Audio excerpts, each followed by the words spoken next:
O livro de Salmos é sobre o povo de Deus, nos seus diversos e variados momentos, se aproximando de Deus, buscando o seu Deus. O livro de Salmos, então, é sobre o comum a mim e a você, nos nossos variados momentos, experiências diferentes da vida e a nossa necessidade de buscar a Deus em todos esses momentos. Aproximando-se de Deus, então, é um título bom para o livro de Salmos. Nós vamos pensar hoje no Salmo 19, vamos meditar, ouvir a mensagem do Salmo 19. Antes de lermos este salmo, convido você a proclamar e confessar o Salmo 117, um salmo que representa bem a mensagem de todo o saltério, os seus muitos salmos. Vamos ler juntos, vamos confessar juntos em alta voz este salmo. Louvem o Senhor todas as nações, exaltem-no todos os povos, porque imenso é o seu amor leal por nós, e a fidelidade do Senhor dura para sempre. Aleluia. Salmo 19, a porção da palavra de Deus para o seu coração nesta noite. Então, que o seu coração esteja desejoso de ouvir a palavra do Senhor. Ouçamos a palavra. Os céus declaram a glória de Deus. O firmamento proclama a obra das suas mãos.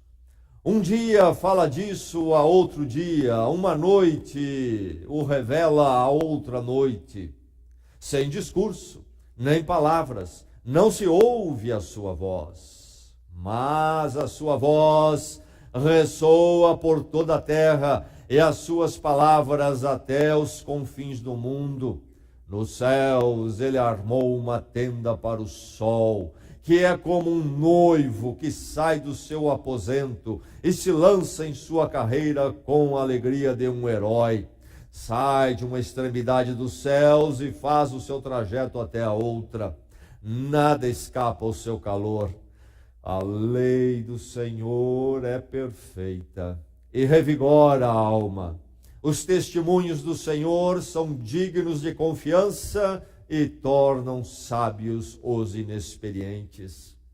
Os preceitos do Senhor são justos e dão alegria ao coração.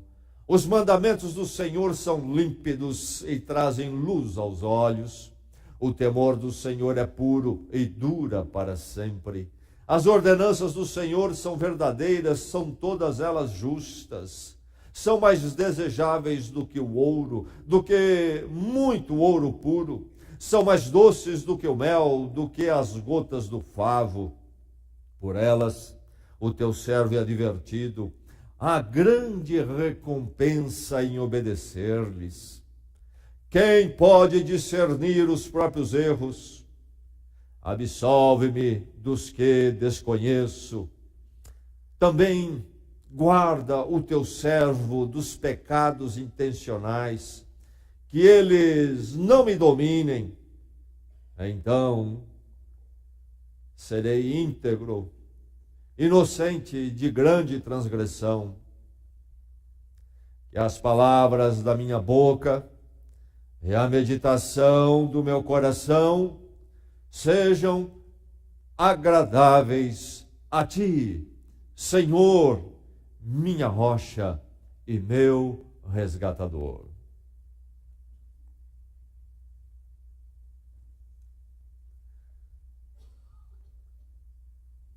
Todos os povos e culturas têm folclore. E o folclore tem seus personagens.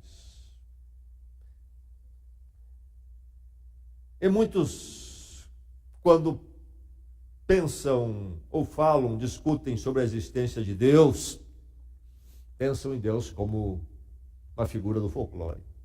Igualam.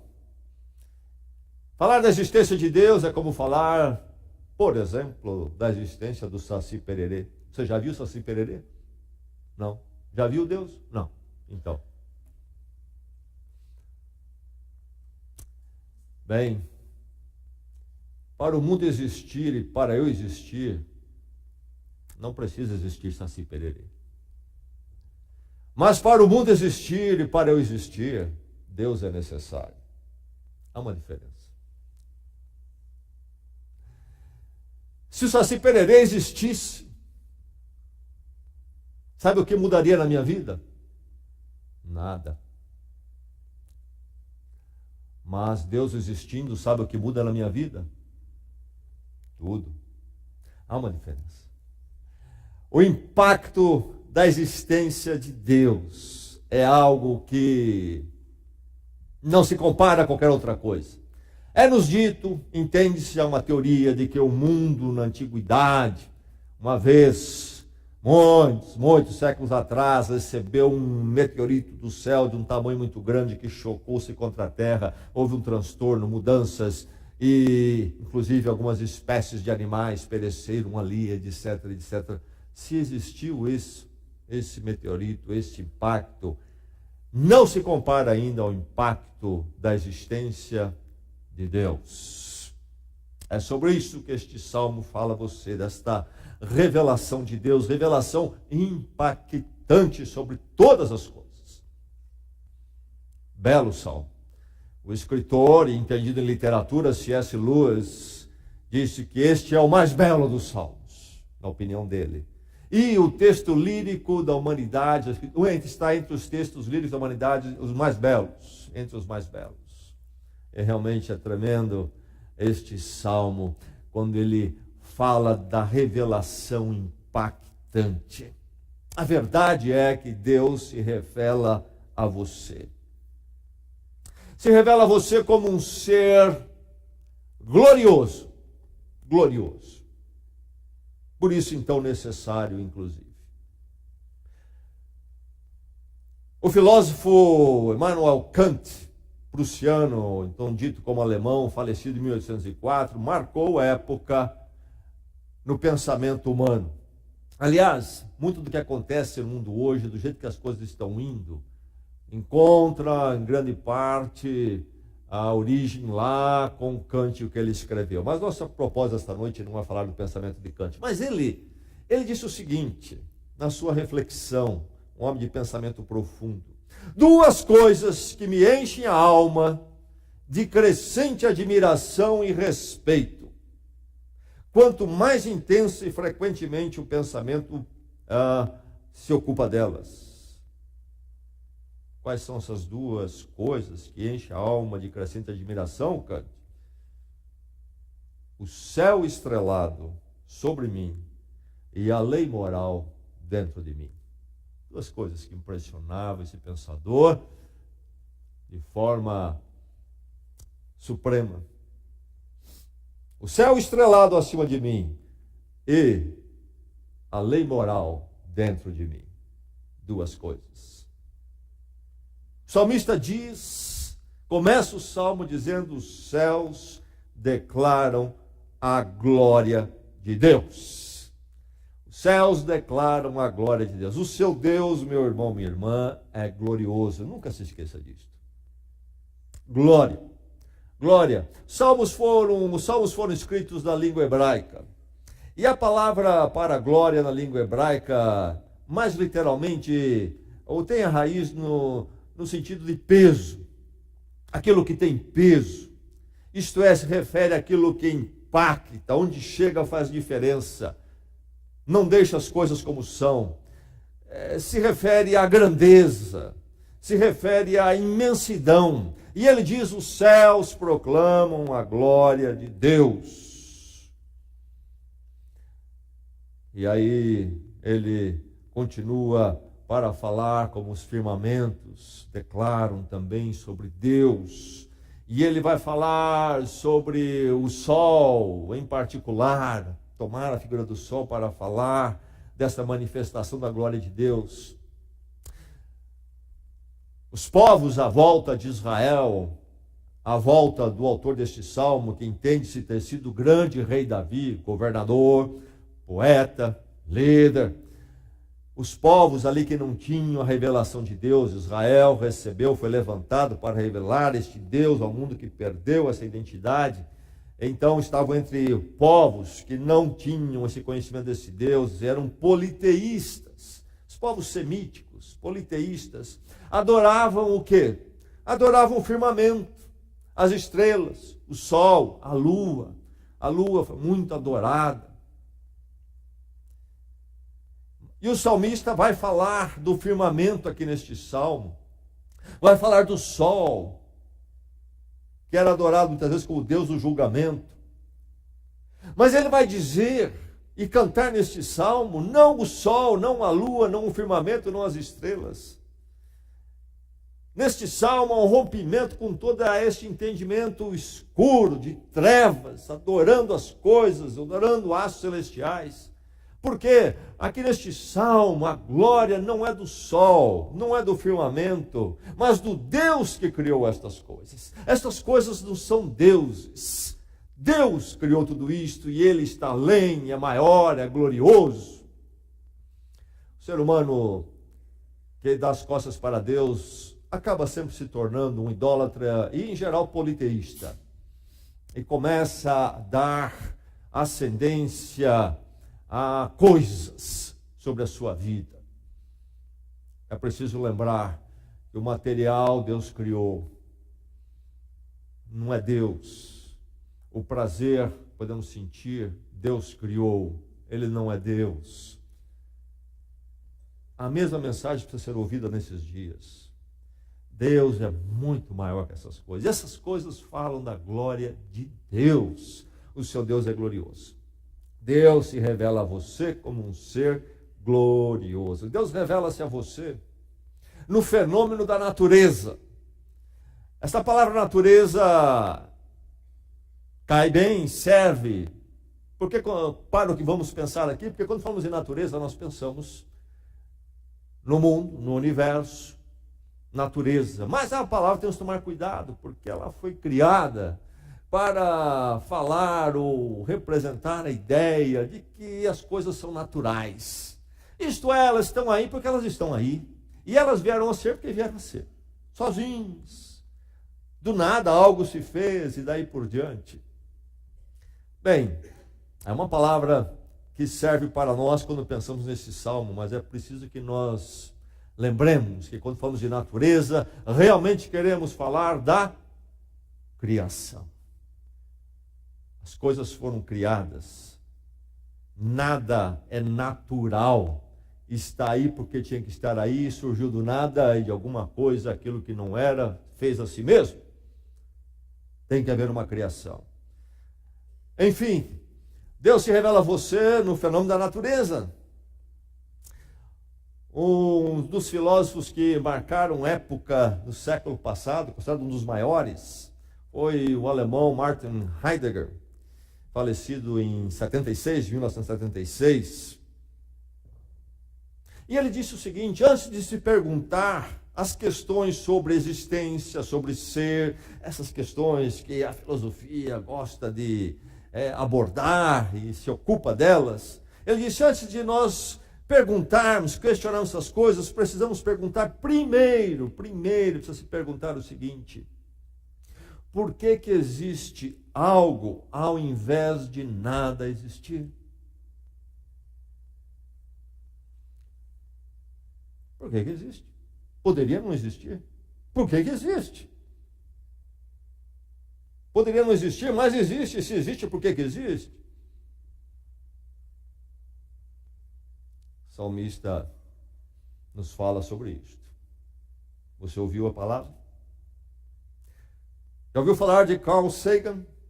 Aquele homem ocupado com as ciências, falecido em 1986. Ficou muito conhecido com uma série feita para a televisão chamada Cosmos.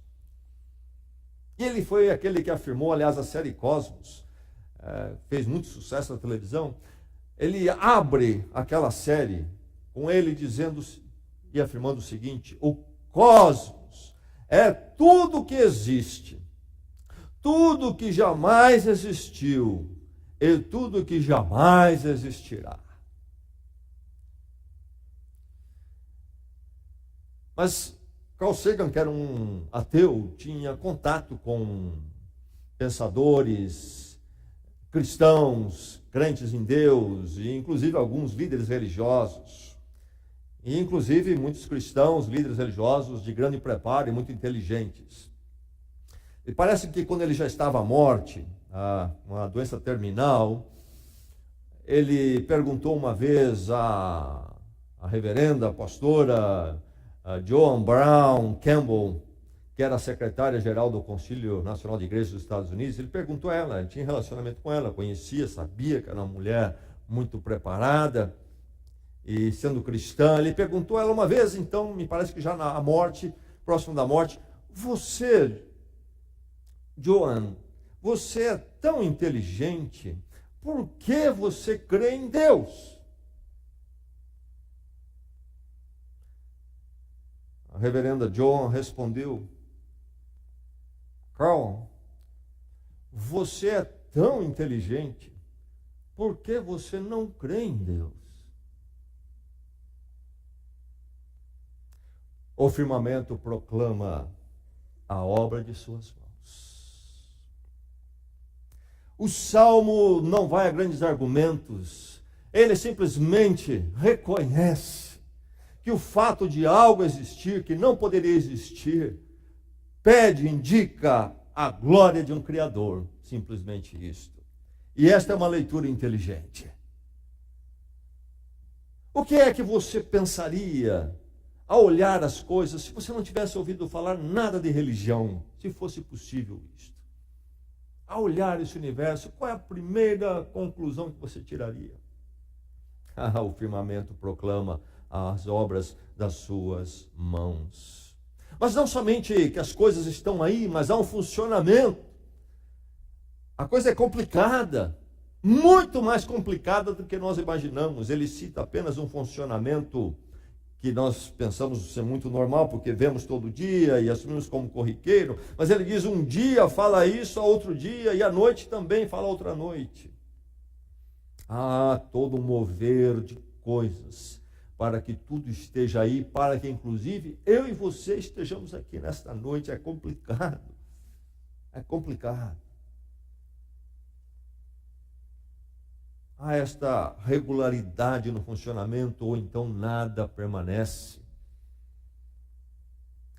Mas ele entende que esta revelação de Deus, esse Deus que se revela na natureza, não é através de palavras. Ele diz, sem discurso e nem palavra se ouve a sua voz. É uma revelação cênica. É uma revelação de um grande teatro que Deus colocou. E só olhando então o que está aí, coisas que não falam, ao mesmo tempo ouvimos a voz. A voz que nos fala de um Criador tremendo e maravilhoso quando nós vemos a obra das mãos dele. Mas a sua voz ressoa por toda a terra. E esta revelação de Deus que está aí, nas obras das suas mãos, é então uma revelação universal. Não há ser humano que não possa conhecer esse Criador a partir das suas obras, por toda a terra. E as suas palavras até os confins da terra. Por isso que não se encontrou até hoje uma civilização, uma cultura que não fosse religiosa, que não tivesse alguma forma religiosa. Do sol, diz ele, nada escapa ao seu calor. É sentido na pele, nos meus nervos, é sentido o impacto dessa criação. Deus se revela a você no fenômeno da natureza. Essa revelação é chamada pelos teólogos de revelação natural. Revelação natural. É a revelação que nos fala da existência de Deus. É a revelação que nos fala da glória de Deus. Pela obra se conhece a envergadura do artista por detrás, ou do Criador por detrás, não é mesmo? Da existência. E então da glória. E então nos leva ao temor, quando pensamos quem Ele é, à luz do que Ele criou. Isso nos leva ao temor de Deus. E é sobre isto que o apóstolo Paulo vai falar em Romanos, que nós nos tornamos indesculpáveis diante de Deus. Porque daquilo que podemos conhecer dele através da criação, nós não o honramos à altura do nosso conhecimento, por menor que fosse. A revelação natural. A verdade é que os céus, o firmamento manifestam a glória de Deus, a existência de Deus que nos enche de temor e de assombro. Quem é esse Deus sobre nós, sobre todas essas coisas? Mas Deus se revela mais e avança na sua revelação. Deus se revela a você, segundo o Salmo, através do quê? Através da palavra inspirada.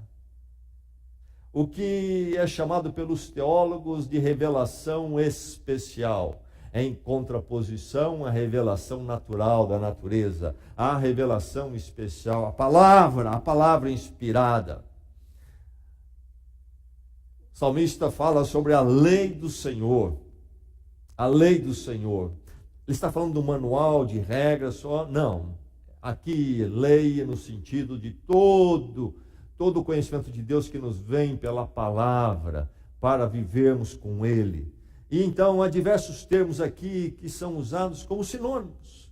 Ele fala da lei do Senhor, mas ele também fala dos testemunhos, ele fala dos preceitos, ele fala dos mandamentos, e ele fala de ordenanças. E no verso 9, inclusive, fala-se do temor, mas a palavra ali no hebraico entende-se que possivelmente era palavra na verdade, porque apenas uma mudança mínima de letra que poderia ter acontecido por um copista, não havia imprensa, não havia computador, era na mão, então pode ter falhado na copiar uma letra ali e seria a palavra, o que se encaixa melhor com o contexto todo. Enfim, lei, testemunhos, preceitos, mandamentos, temor ou palavra, ordenanças. O que é isso tudo? É a palavra inspirada, escrita que nós temos. Deus se revelou na história, Deus falou.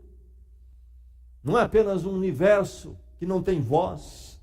Deus falou, nosso Deus fala. Visitei uma vez, lá no Oriente, um templo hindu. Uma torre composta de deuses em cima de Deus. Uma argamassa, uma somatória. Entende-se que o hinduísmo tem milhões de deuses. E ali estavam diversos deles compondo uma torre alta. Entrei no templo para ver, e eles sentavam ali. Isso é devoção. Não havia nenhuma liturgia, não se fazia uma reunião de culto. As pessoas entravam, punham alguma oferenda e ficavam sentadas lá um tempo. Deuses que não falam. O nosso Deus tem falado na história. Não apenas se revela na criação, na natureza, na revelação natural, mas ele fala, tem falado. E essa fala dele tem qualidade, segundo este salmo. A lei é perfeita. Os testemunhos são dignos de confiança. No que você confia? Você pode confiar em algo? Na palavra do Senhor você pode. Testemunhos são dignos de confiança. Não é a palavra de homem. Os preceitos são o quê? São justos. Eles apontam a retidão, nos falam naquilo que é reto e correto. Os mandamentos são límpidos, nos apontam o caminho da pureza, da ética elevada, da vida sem manchas. Mandamentos límpidos. O temor ou a palavra, no verso 9, é o quê? É puro, ou a palavra é pura. Não há nela contaminação. E dura, diz ainda, dura para sempre. Tudo haverá de passar. As teorias humanas passarão, mas não a palavra de Deus. As ordenanças, diz o Salmo, as ordenanças são verdadeiras, elas não podem mentir. As pessoas mentem, autoridades mentem, amigos mentem, ou podem mentir, mas não Deus e, portanto, não a sua palavra. E por isso são mais desejáveis do que o ouro. Vamos lembrar que o autor é quem? rei Davi, um rei de sucesso em seu governo. Um reinado debaixo dele que conheceu prosperidade. Davi conhecia o valor do ouro. Davi apreciava o ouro como governador, certamente. E é ele quem vai dizer para mim, para você, que a palavra de Deus é mais desejável do que o ouro. E mais doce do que o mel. A palavra do Senhor. Deus se revela a você através da palavra inspirada. E ela nos traz benefícios profundos. Revigora a alma. Dias nossos que a alma humana está doente, está conturbada. Haja medicamento, haja aconselhamento. A alma precisa ser tratada pela palavra. A alma precisa conhecer esperança. A alma precisa conhecer perdão. A alma precisa conhecer segurança. A alma que está faminta, vazia. Atrás disso e daquilo. No mundo secularista, no mundo consumista, no mundo materialista. A alma está esmorecendo de fome, ela precisa do eterno. A palavra de Deus revigora a alma. E mais, diz o Salmo também, o que a palavra faz? Tornam sábios os inexperientes. Ele disse sábio, ele não disse mais inteligente. Inteligência é o termo que nós usamos para a capacidade de concatenar raciocínios e dados. E todos nós aqui temos uma inteligência média. E é bom isso. De vez em quando aparece um que tem uma inteligência acima. E consegue fazer isso de uma forma mais rápida, mais ampla. E se for medido, alguns medidores vai dar uma média, uma nota para ele mais alta do que a nossa aqui. Uma vez eu fiz o exame, interessante ver a nota. A minha inteligência. E alguns querem que seus filhos sejam inteligentes. Não peça isso a Deus. Não é bom. Nada melhor do que ser normal. É problema quando tem uma inteligência acima da média. O ajuste é complicado. É bom ser normal. Sim, que seu filho seja sábio. É diferente. Que essa inteligência que Deus deu a ele, normal, ele usa de uma forma edificante e construa uma vida, então, que vale a pena. Isso é sabedoria, não é inteligência. Quantos inteligentíssimos que não estão debaixo da sabedoria, usando a capacidade para o pior, para a destruição. Por isso, precisa da sabedoria. A sabedoria vem do temor do Senhor, diz a palavra, não é assim? O temor do Senhor é o princípio da sabedoria, da vida sábia. A palavra. Sábio aos inexperientes. Eu preciso conhecer o mal para saber que o mal é mal. Não, não precisa, não. Você não precisa ser danificado para saber que então danifica. A palavra vai mostrar para você por onde andar e onde não andar, o que constrói e o que destrói. Você não precisa. Você pode só construir.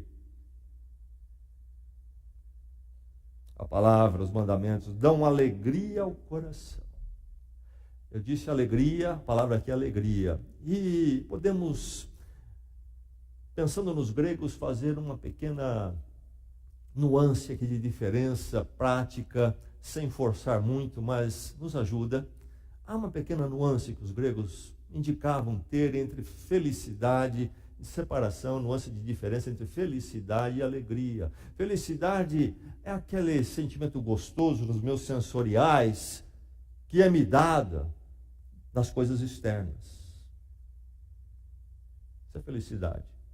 A alegria não depende do externo, é algo que nasce lá dentro.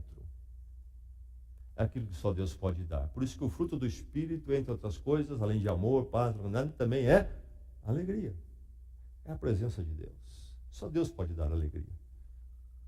Há situações exteriores que dão felicidade, por isso são passageiras, felicidades são efêmeras. O carro novo.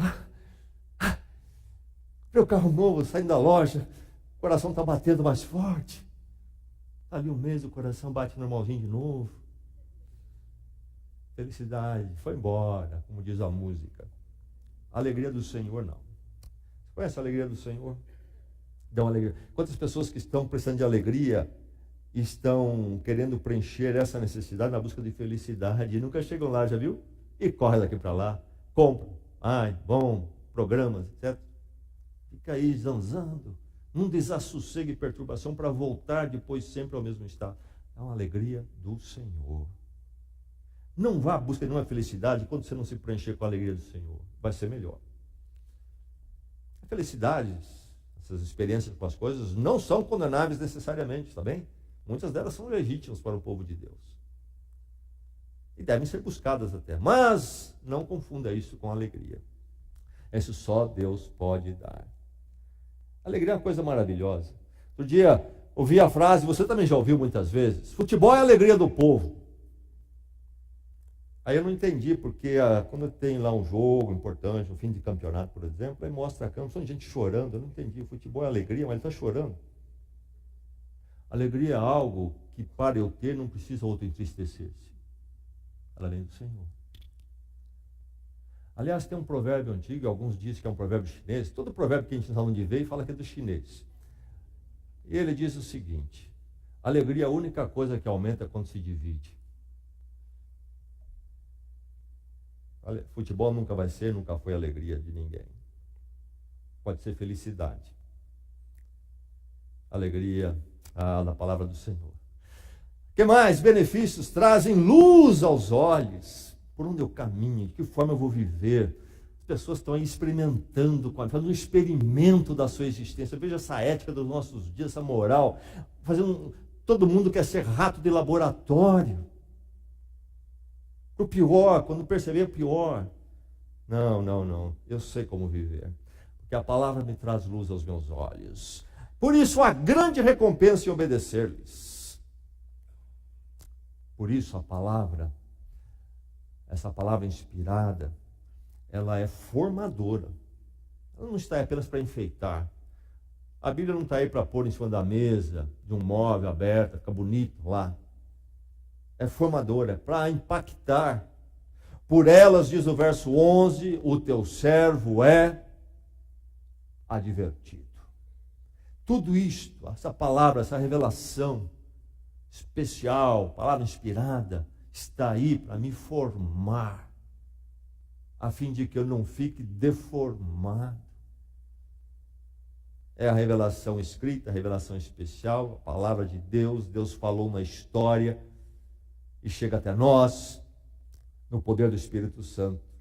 Nela eu encontro o caráter e a vontade de Deus. O caráter de Deus e a vontade de Deus para a minha vida. Eu tenho um encontro com esse Deus através dessa palavra escrita especial. Graças a Deus por ela. Deus se revela a você. Então, por isso, para conduzi-lo o quê? A integridade.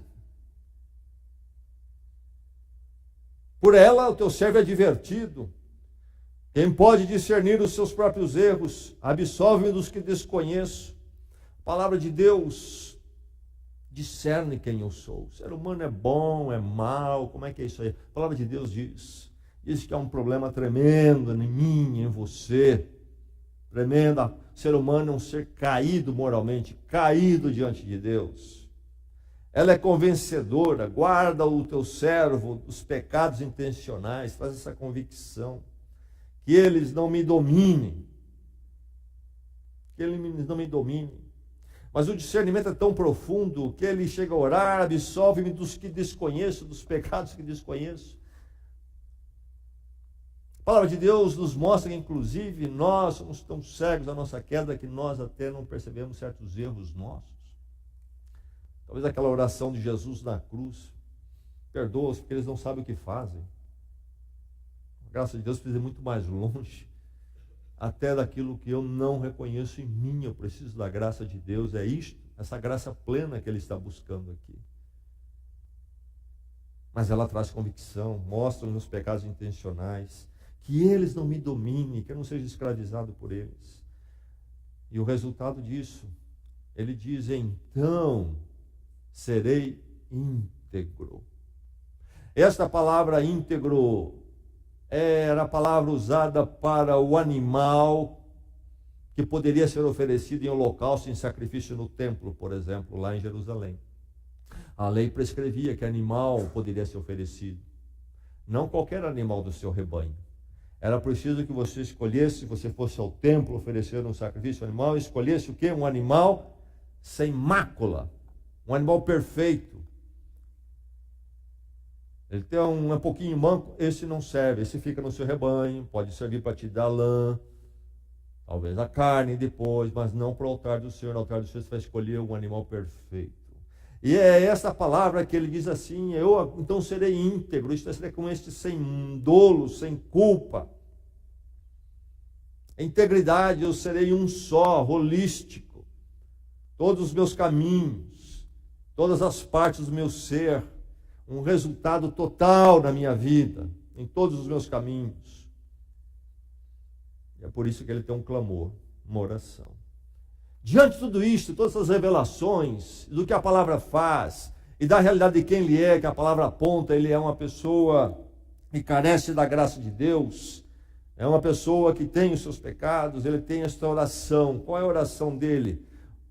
Um verso para eu e você memorizar, um verso super memorizado na história do povo de Deus, que as palavras da minha boca e a meditação do meu coração sejam agradáveis a ti, Senhor. Diante da revelação de Deus, não há outra resposta, não há outro clamor a não ser esse a ser feito. É seu esse clamor? O seu caminho é o caminho da integridade, você ora a Deus pela integridade. Deus se revela a você, oferecendo-se como resgatador. Que as palavras da minha boca, a meditação do meu coração sejam agradáveis a ti, Senhor, meu resgatador. Verso 14. Quem é o resgatador? Aquele que redime.